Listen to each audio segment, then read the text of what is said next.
Hey everyone. Back in 2012, AMD launched the HD 7000 series, the first to use their at the time new GCN architecture.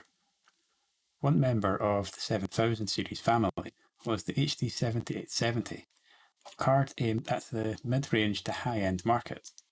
And along with it came models from their partners, such as the one we have here today, the DirectCU2 version from Asus, or Asus, however you pronounce it. Originally, the DirectCU2 HD7870 came with a slight bump in frequency to 1010 MHz on the core and 1210 MHz on the memory. However, this specific version of the DirectCU2, version 2 to be exact, runs at the same speeds as the standard 7870 did, 1000 MHz and 1200 MHz on the core and memory respectively. The main advantage then over the stock HD 7870 was the massive twin-fan cooler that it had, allowing it to run far quieter and cooler than the reference HD 7870 from AMD did. For now though, let's get a quick look at the price and specs of this now near 10-year-old GPU. Launching somewhere between $350 to $360 at the time, around $420 to $430 today, the HD 7870 DirectCU2 used the Pitcairn XT GPU, which featured 2.8 billion transistors built on the 28nm fabrication process. It used 2 GB of GDDR5 memory, a 256-bit bus, running at a speed of 1200 MHz, which is effectively 4800 MHz due to how GDDR memory works. The HD 7870 is listed as being DirectX 12 compatible, although technically only up to a feature level of 11.1, so despite carrying DirectX 12 support, it really only supports up to DirectX 11.1. There is also support for up to OpenGL 4.6 for games that use that too, so as is the case in 2016's Doom, you'd be much better off using Vulkan instead of OpenGL. There are also additional specs on screen for anyone that wants more detail. One feature I like that would actually come in quite handy for people using this in a case, and not an open bench system like me, would be that this has 4 LED lights next to the 2 6-pin PCIe power connectors, 2 for each connector, to indicate whether or not they are plugged in and functioning properly. But for now, let's get into some benchmarks and see how the HD 7870 holds up today. We're kicking off with the Adventure Pals, an indie-developed and published adventure platformer from 2018. Because it can run on pretty much anything, I had assumed that the HD 7870 would run it perfectly, but no, it didn't. The problem though wasn't that the 7870 wasn't good enough, but that the game put such little graphical load on the card that it dropped the clocks down to 300 and 150 MHz on the core and memory respectively. And at that speed, 7870 isn't quite powerful enough. This caused some pretty noticeable stuttering throughout the first 2 areas of the game, but in the third area, which is more graphically intense than the first 2, performance was actually far better, as there was enough load on the graphics card to keep the GPU running at full speed, with only a few occasional hitches. Next up is Crysis, the original version, which released back in 2007. Given how notorious it was for being hard to run, I wasn't sure how it would run with these settings, but at 1080p with everything maxed out except object and water quality being set to low to prevent the CPU from bottlenecking, and motion blur being turned off with no anti-aliasing, the game ran great for the most part. There was a very slight amount of micro stutter when turning the camera and looking around, but nothing close to being intrusive. FPS could drop to the low 50s on occasion, but mostly stayed over 60. There was one occasion, specifically the bit where you talk to Prophet after discovering Jester's body, where there is some quite noticeable stuttering in the camera movement, with FPS dipping to the mid to high 40s.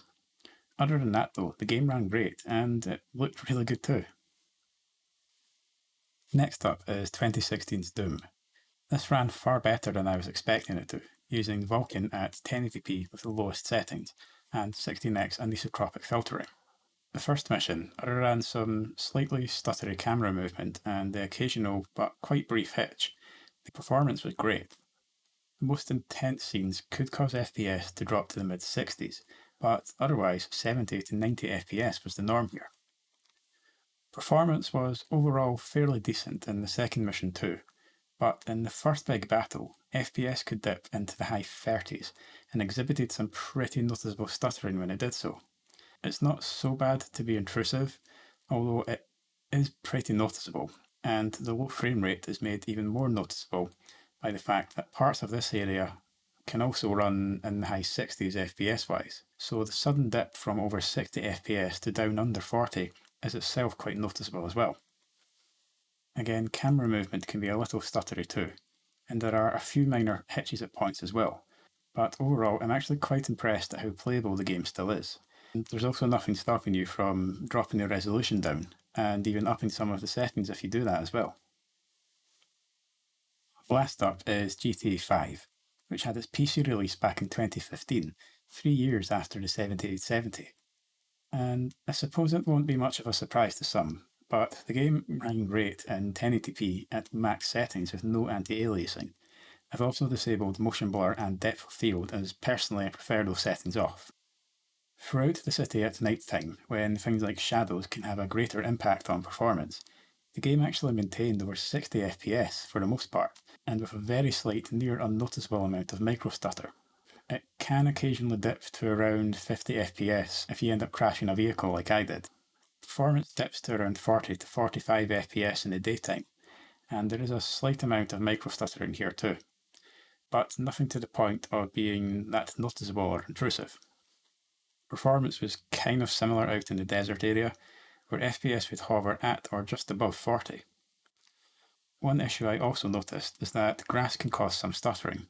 Nothing major, but you are going to notice it, so you might want to turn it down from ultra, but it's not exactly like it's terrible though.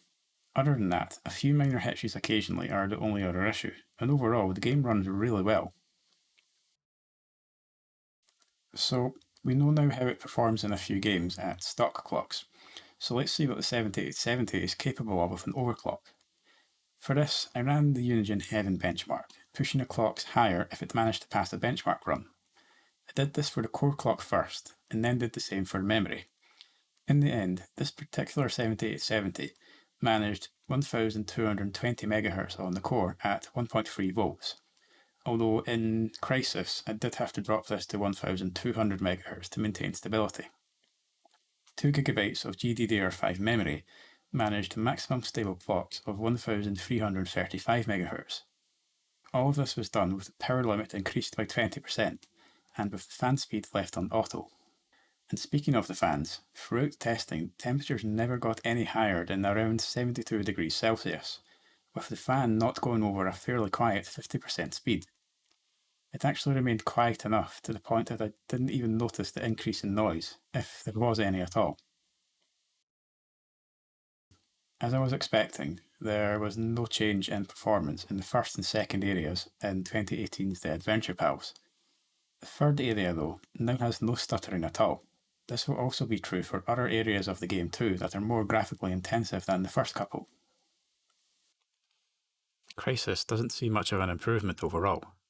The game maintains the same sort of performance as it did at stock, just a slightly higher FPS. One part there was a noticeable improvement though, is the part when you talk to Prophet after Jester's body is discovered. The stuttering in the camera movement is noticeably better, but still there. FPS also climbs to around the low to mid 50s at this point. Overall, performance is mostly the same as it is at stock, although the few hitches you'll see are less noticeable than they were before. Ideally though, I'd maybe cap the frame rate to 60 to reduce the noticeability of the hitches even more. 2016's Doom sees a noticeable improvement. Camera movement, while still a bit stuttery, is far smoother. The odd hitch at stock is now gone as well. FPS is generally in the mid-80s to the high 90s, often getting over 100 FPS at points during the mission. The second mission runs well for the most part.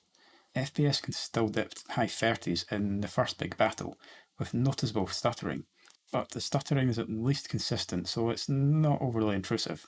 Noticeable, but definitely not intrusive. There's also a few very minor, near unnoticeable hitches in the battle once you get out of the airlock. Otherwise, the game plays really well. It's not too dissimilar to what performance was like at stock, but it is noticeably smoother in some parts. GT5 showed a small improvement, but overall it wasn't much better than it had been at stock. FPS throughout the city was now no lower than the high 50s at night, usually in the 60s, and around 50 to 60 FPS during daytime. The slight microstutter remained, but was less noticeable now. FPS in the desert area is now slightly improved as well, around 50 FPS versus the roughly 45 FPS the stock logs had. Other than that, there were only a few noticeable hitches, which didn't happen all that often, making for overall a pretty good experience. Ideally, if you want to maintain a constant 60 FPS though, dropping a few settings would probably achieve that no problem. So, overall, the HD 7870 is still a really capable card today. Its one fault in this video though was that performance isn't good enough at the clock speed it drops to in the adventure pals, but that's neither a fault of the game nor the 7870 either. 2016's Doom could probably do with a drop in resolution, but other than that, I'm really impressed with how well it's performed in the games today. If your intended use is more sort of indie games and games like that, you would probably be better off picking a weaker card in the 7870 though, to avoid the kind of issues I had in the adventure pals. So hopefully you've enjoyed my little look at the HD 7870, a still quite capable graphics card today, at least for some older games. Maybe not so much for titles released recently, although for just resolutions and settings you might still stand a good chance of actually running them. That aside, I'd like to thank Patreon supporters Matt Sterak, Shadow in the Void, and Jimmy the Bantam. You'll also be seeing a list of my other patrons here right about now. I put links in the description if you'd also like to support me through Patreon and Ko-fi. But for now, hopefully see you in the next one.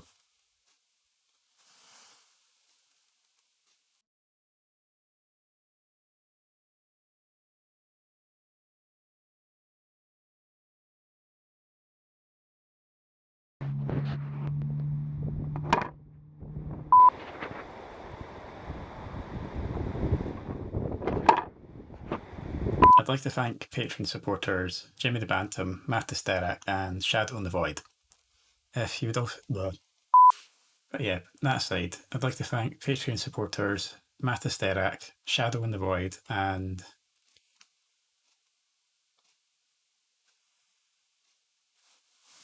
forgot who my Patreon...